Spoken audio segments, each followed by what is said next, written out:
अगस्त का आखिरी हफ्ता चल रहा है, लेकिन मॉनसून की रफ्तार थमी नहीं रही। ऐसा लग रहा है जैसे बारिश का ब्रेक फेल हो गया है।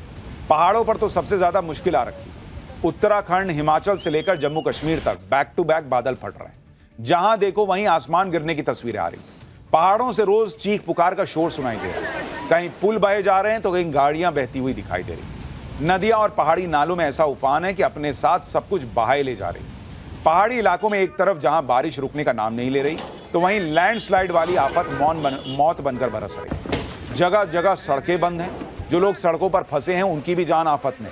वहीं मैदानी इलाकों में नदियां उफान पर हैं और फुल स्पीड में बह रही हैं। ओवरफ्लो हो रही नदियों की ऐसी रफ्तार है जैसे पानी में करंट दौड़ रहा। आप तस्वीर देखिए बॉस, शहर शहर पानी में डूबे हुए हैं। लोगों का घरों से निकलना मुहाल हो रखा है, और जो लोग घरों से निकल रहे हैं, आप देख रहे हैं तस्वीर, बाप रे बाप, हर आदमी परेशान कि क्या ही ना हो जाए। पहाड़ टू मैदान, मानसूनी आफत की हैरान और परेशान करने वाली तस्वीरें, एक एक रिपोर्ट आपको दिखाऊंगा। उत्तराखंड के धराली के बाद आज बादल फाड़ तबाही की एक और तस्वीर आई। इस बार हिमाचल प्रदेश के किन्नौर में बादल फट गया, जिसके बाद पहाड़ से सैलाब के साथ बड़े बड़े बोल्डर गिरते देख रहे हैं आप, ये बड़े बड़े पत्थर गिर रहे हैं। उत्तराखंड से लेकर हिमाचल प्रदेश तक बारिश का दौर जारी है, लेकिन सबसे ज्यादा खतरा जम्मू कश्मीर में दिखाई दे रहा है। तस्वीरें जम्मू में तवी ब्रिज की हैं, जहां पुल खत्म होते ही जो सड़क बनी थी वो नदी में आए उफान के साथ बह गई, जिसके बाद कई गाड़ियां उस गड्ढे में समा गई। देख रहे हैं आप, कितनी गाड़ियां एक के बाद एक उसमें गिरती चली गई। दूसरी तरफ से आ रही गाड़ियों को रोकने के लिए पुलिस वाले सीटी बजाकर अलर्ट करते हुए दिखाई दिए। कई लोग इस हादसे में जख्मी हुए, कई लोगों का रेस्क्यू किया गया। भाई उनको नहीं पता था आगे पुल टूटा हुआ है, वो तो अपनी रफ्तार से आ रही है, दाड़ दाड़ दाड़ गिरती चली गई। पुल के पास बनी सड़क का यह हाल इसलिए हुआ क्योंकि ऊपरी इलाकों में भयंकर बारिश का दौर जारी है, जिसके बाद तवी नदी उफान पर है। आज सबसे दर्दनाक खबर आई जम्मू कश्मीर के कटरा से, जहां वैष्णो देवी मंदिर जाने वाले रास्ते पर लैंडस्लाइड हो गया। बताया जा रहा है कि यह लैंडस्लाइड अर्धकुमारी में इंद्रप्रस्थ भोजनालय के पास हुआ। हादसे में 5 लोगों की मौत हुई, जबकि 14 लोग घायल हुए। हादसे के बाद माता वैष्णो देवी यात्रा को अस्थायी रूप से रोक दिया गया है। गृह मंत्री अमित शाह ने भी सीएम उमर अब्दुल्ला से बात की है और हर संभव मदद का भरोसा दिया। लैंडस्लाइड हादसे के तुरंत बाद सेना के जवानों ने रेस्क्यू शुरू कर दिया था और मलबे से कई लोगों को भी निकाला। हालांकि जोरदार बारिश की वजह से रेस्क्यू में भी दिक्कतों का सामना करना पड़ा। कटरा में पिछले कुछ दिनों से भारी बारिश का दौर जारी है। हालांकि इस बीच यात्रा नहीं रोकी गई। बारिश में भी लोग किस तरह से माता के दर्शन के लिए जा रहे थे, आप देखिए, एकदम ऐसा लग रहा है झरना गिर रहा है और लोग साइड से किसी तरह से बच बच के जा रहे हैं। आज हादसा हो गया। अरुणाचल प्रदेश से आया 20 सेकंड का वीडियो तो और खौफनाक है, जरा वो देखिए। दिरांग इलाके में रास्ते पर गाड़ियां चल रही, उसी दौरान लैंडस्लाइड हो गई। पहाड़ से बड़े बड़े पत्थर गिरने लगे। देख रहे हैं, गाड़ी बैक करके भागा बिना के, बाप रे बाप। तुरंत कुछ गाड़ियां आगे बढ़ी, कुछ गाड़ियों ने बैक गियर लगाया, लेकिन पत्थर तो बिल्कुल रॉकेट की रफ्तार से नीचे आ रहे हैं। कोई समझ पाता उससे पहले कुछ गाड़ियां और उसमें बैठे लोग उसकी चपेट में भी आ गए। हालांकि ज्यादा नुकसान नहीं हुआ और लगभग सभी गाड़ियां सुरक्षित निकल गई। अब जरा ओडिशा का दिल दहला देने वाला वीडियो देखिए। ट्रक ड्राइवर ने उफनती नदी पार करने की लापरवाही की तो उसकी जान आफत में आ गई। चंद सेकंड में पूरा का पूरा ट्रक कागज की नाव की तरह सैलाब में बह गया। नदी की गहराई इतनी थी कि ट्रक उसमें पलटने के बाद समा ही गया। ट्रक के हेल्पर को तो लोगों ने किसी तरह बचा लिया, लेकिन ड्राइवर लापता है। ड्राइवर को ढूंढने के लिए इलाके में रेस्क्यू ऑपरेशन भी चलाया जा रहा है। कहीं लापरवाही भारी पड़ रही है तो कहीं सैलाब का सितम देखने को मिल रहा है। हिमाचल प्रदेश के ऊपरी इलाकों में भयंकर बारिश के बाद ब्यास नदी उफान पर है। तस्वीरें नेशनल हाईवे की हैं, जहां एक पिकअप गाड़ी सड़क पर खड़ी थी और देखते ही देखते सैलाब के साथ बह गई। इसी जगह पर 2 और गाड़ियां भी इसी तरह से बही, क्योंकि ये सड़क दोनों तरफ से बंद हो गई है, जिसके बाद लोग अपनी अपनी गाड़ियां छोड़कर भाग रहे हैं। मनाली में ही एक बरसाती नाला उफान पर आ गया, जिसके बाद उसके किनारे बने मकानों का हाल देखिए।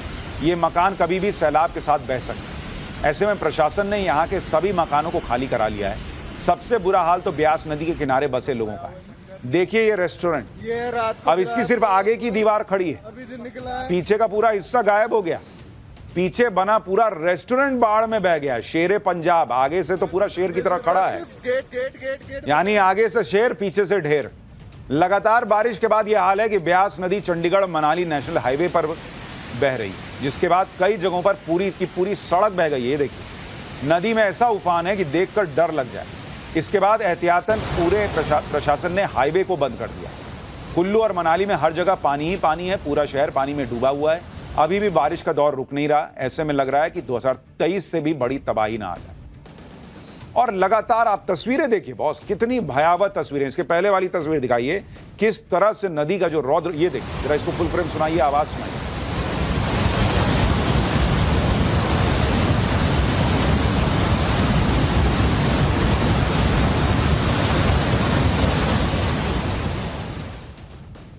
तो यहां तो बारिश ने तबाही मचाई हुई है, लेकिन हर बारिश इतनी भयावह नहीं होती। भारत को अपने बाजार किस हद तक अमेरिका के लिए खोलने हैं, ये ट्रंप तय नहीं करेंगे।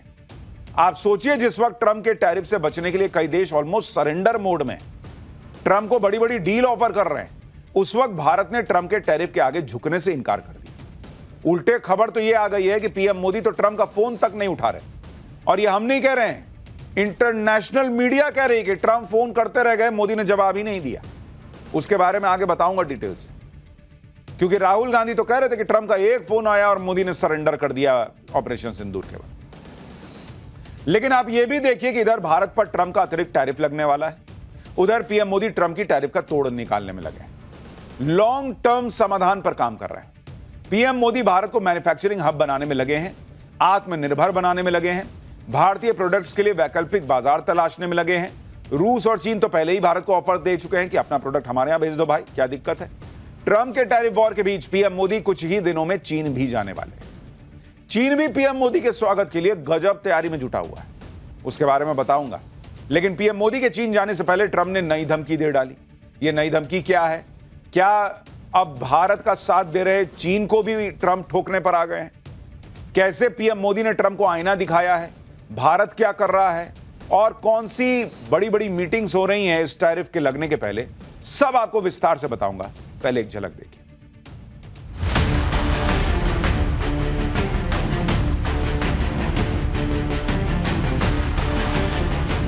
दबाव कितना ही क्यों ना आए, हम झेलने की अपनी ताकत बढ़ाते जाएंगे।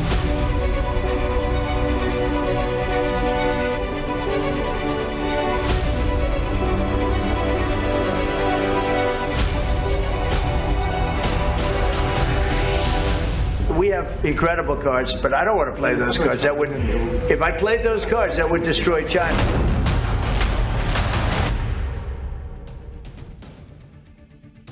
यानी डोनाल्ड ट्रंप अलबलाए हुए हैं। सुने नहीं, कह रहे हैं कि मैं ऐसा कार्ड चल दूंगा कि चीन जो है वो बर्बाद हो जाए।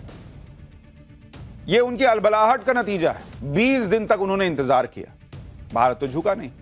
ट्रंप टैरिफ का डर दिखा रहे थे, लेकिन वो 50% टैरिफ लगा दें या 500%। नरेंद्र मोदी ने क्लियर कर दिया बॉस कि भारत के इससे समझौता नहीं होगा तो नहीं होगा, 50 लगाओ 500 लगाओ, नहीं होगा तो नहीं होगा। ना रूस से दोस्ती टूटेगी, ना अमेरिका की शर्तों पे ट्रेड डील करेंगे। ऐसे दोस्ती होती है कि ये करोगे तो हम तुम्हारे दोस्त हैं, बस ऐसे दोस्ती नहीं होती। भारत के ऐसे तेवर देखकर ट्रंप झल्लाए घूम रहे हैं, क्योंकि दुनिया में बाकी देश तो कह रहे हैं कि हाँ सर ये कर देता हूं, वो कर देता हूं, अच्छा ऐसा करता हूं, वैसा करता हूं। अकेला भारत है, अकेले नरेंद्र मोदी हैं जिन्होंने ट्रंप की अकड़ का भूत बनाकर छोड़ दिया।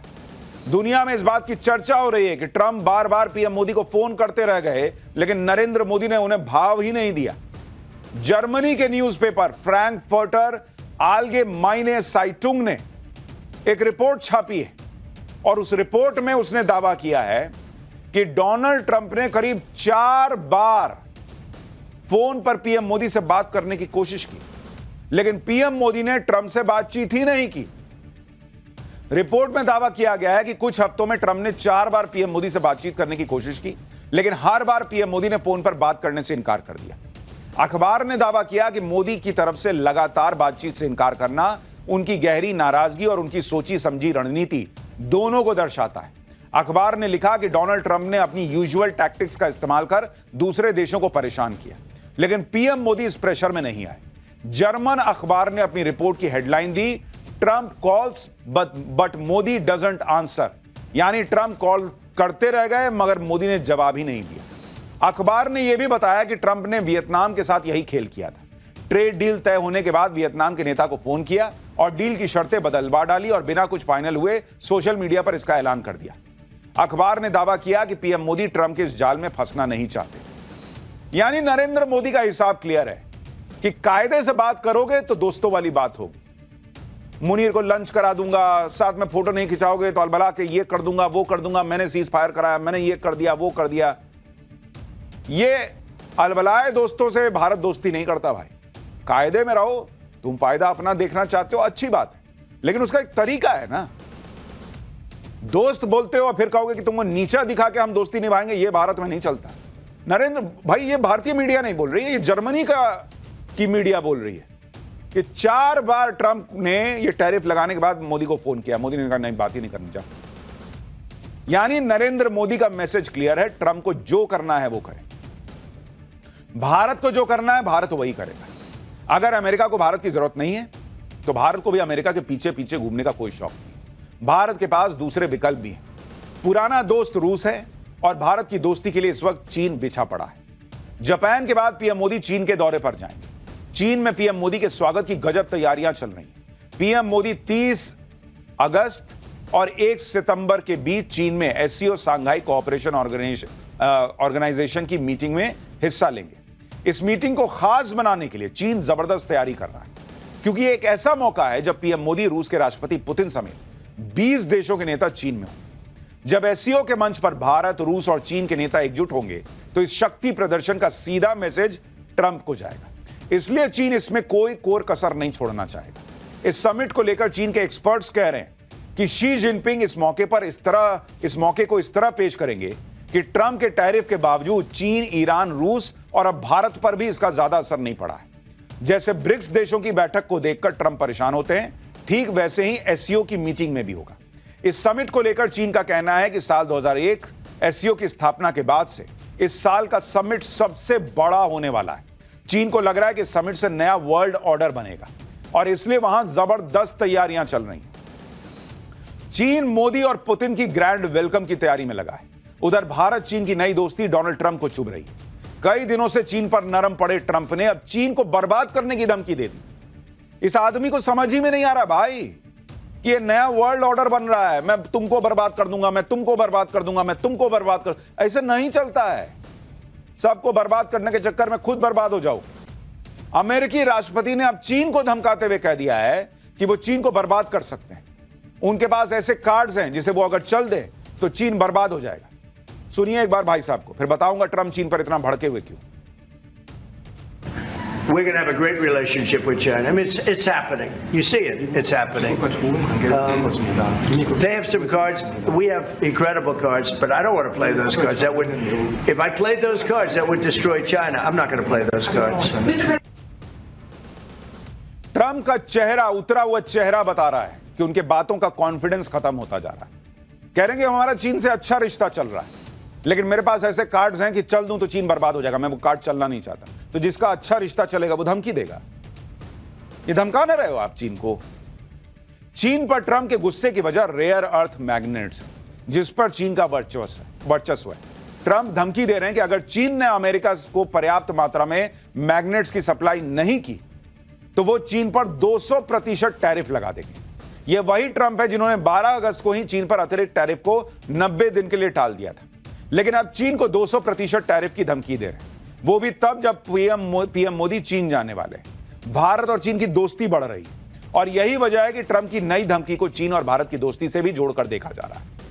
यानी इस बात से आप यह समझ सकते हैं कि चीन के पास रेयर अर्थ रिसोर्स की वो ताकत है कि वो ट्रंप को भी परेशान कर सकता है, जबकि चीन ने भारत को रेयर अर्थ एलिमेंट्स की सप्लाई का भरोसा दे दिया है। यानी भारत और चीन दोनों बड़े देश अपने अपने तरीके से ट्रंप से निपट रहे हैं। ट्रंप सोच रहे थे कि जैसे दूसरे देशों को अकड़ दिखाकर झुका लेते हैं वैसे ही भारत के साथ कर लेंगे, लेकिन ऐसा नहीं हुआ। दूसरे देश तो ट्रंप को खुश करने में जुट जाते हैं, बड़ी बड़ी डील का ऑफर ट्रंप को देने लगते हैं। जैसे साउथ कोरिया ने ट्रंप को ऑफर दिया है कि वो 3 लाख करोड़ रुपए में अमेरिका की बोइंग कंपनी से 103 प्लेन खरीद लेगा। ट्रंप ने साउथ कोरिया पर भी प्रेशर डाला था कि अमेरिकी कंपनियों से साउथ कोरिया बिजनेस बढ़ाए। इसके बाद साउथ कोरिया दबाव में आ गया। साउथ कोरिया के राष्ट्रपति, जिन्हें अभी आप देख रहे हैं ट्रंप के बगल में बैठे, वो अमेरिका गए, ट्रंप से मिले और साउथ कोरिया पर ट्रंप के 15% टैरिफ पर बात की। इसके बाद ट्रंप साउथ कोरिया पर नरम पड़ गए, क्योंकि साउथ कोरिया ने कह दिया कि वो 103 प्लेन खरीद लेगा। इसी तरह से ट्रंप ने जापान के साथ ट्रेड डील में किया था और जापान से 100 बोइंग जेट खरीदने की डील करवा ली थी। इससे पहले इंडोनेशिया ने भी बोइंग से 50 प्लेन खरीदने की डील की थी, ताकि अमेरिका का टैरिफ कुछ कम किया जा सके। यानी ट्रंप का सिंपल तरीका है, पहले धमकाओ और उसके बाद जो है वो सामने वाले को धमका के डरा के अपने हिसाब से डील कर लो। उनको लगा ये सब पे मैं यही काम करूंगा हो जाएगा। भारत पे हो नहीं रहा, मोदी पे हो नहीं रहा, तो अलबलाए हुए हैं। ट्रंप चाहते थे जैसा दूसरे देशों के साथ किया वो भारत के साथ कर लें, लेकिन ये हो नहीं रहा। अमेरिका में नेता अब मोदी से गुहार लगा रहे हैं कि वो ट्रंप से बात कर लें, क्योंकि अगर ऐसा नहीं हुआ तो अमेरिका भारत जैसा पार्टनर गवा बैठेगा। मतलब उनको समझ में आ रहा है कि इसको तो नहीं समझ में आने वाला।